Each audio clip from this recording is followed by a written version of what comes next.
আজকে 21 জানুয়ারি reporters against corruption র্যাকের আজকে শুভ জন্মদিন। তো সবার আগে আমাদের প্রত্যাশা এই শুভ জন্মদিনে র্যাক যেমন ভালোভাবে কাজ করবে, আমাদের জাতীয় অত্যন্ত ভালো একটি সরকার আগামী দিনে পাবে। আমি আমার বক্তব্যে বলেছি যে আমাদের প্রত্যাশা সুশাসন, সবার জন্য সুশাসন এবং ন্যায় বিচার। কাজে ন্যায়নিষ্ঠ এবং সুবিচার সম্পন্ন একটি রাষ্ট্র গঠন করার জন্য যা যা প্রয়োজন আমাদের প্রত্যাশা এই বছর আমরা সেগুলি পাব। তারপরও কতগুলি সংকট থেকে যায়। আমাদের দুর্নীতি তো আমাদের একটি বড় সংকট এমনিতেই। এই দুর্নীতি যাতে নিরসন হয় আমরা সেদিকটায় সবাই লক্ষ্য রাখব এবং আমাদের শাসক যারা হবেন তারা যেন ন্যায়নিষ্ঠ এবং সৎ হন সেদিকটা আমাদের প্রত্যাশা থাকবে।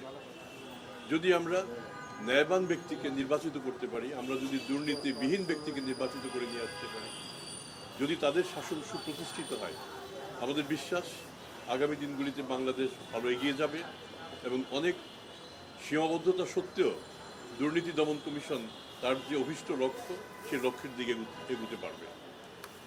আমি আজকের এই র্যাকের জন্মদিনে আমি সকলকে শুভেচ্ছা জানাই এবং আমি প্রত্যাশা করি আমরা আগামীতে একটি ভালো সুন্দর দেশ পাব।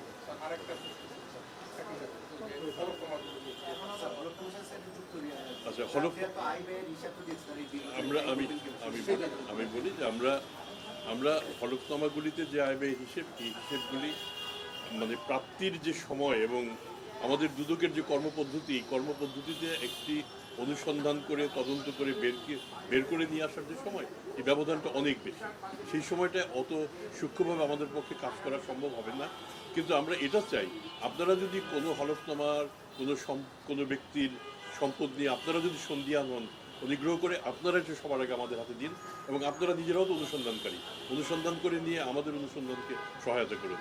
আমরা চাবো না হলফনামায় প্রদর্শিত হয়নি এরকম সম্পদের মালিক আগামী দিনে শাসক হিসেবে আসুন। আমি আবার আপনাদের মনে করিয়ে দিই, 2008 সালের নির্বাচনে তৎকালীন প্রধানমন্ত্রী শেখ হাসিনা তিনি সম্পদের যে হলফনামায় যে বিবরণী দিয়েছিলেন এবং বাস্তবে আমরা যে সম্পত্তি পেয়েছি তার মধ্যে ছিল বিস্তর ব্যবধান। সে সময় যদি দুর্নীতি দমন কমিশন এবং নির্বাচন কমিশন সঠিকভাবে কাজ করত তাহলে সেই সময়ই তার এই প্রার্থিতা বাতিল হওয়ার কথা ছিল, কিন্তু সেটি বাতিল হয়নি। কাজে এই সময় আপনারা সবাই আমাদের সাহায্য করুন, আমরা অবশ্যই রাষ্ট্রের কাজে নিয়োজিত থাকতে পারছি।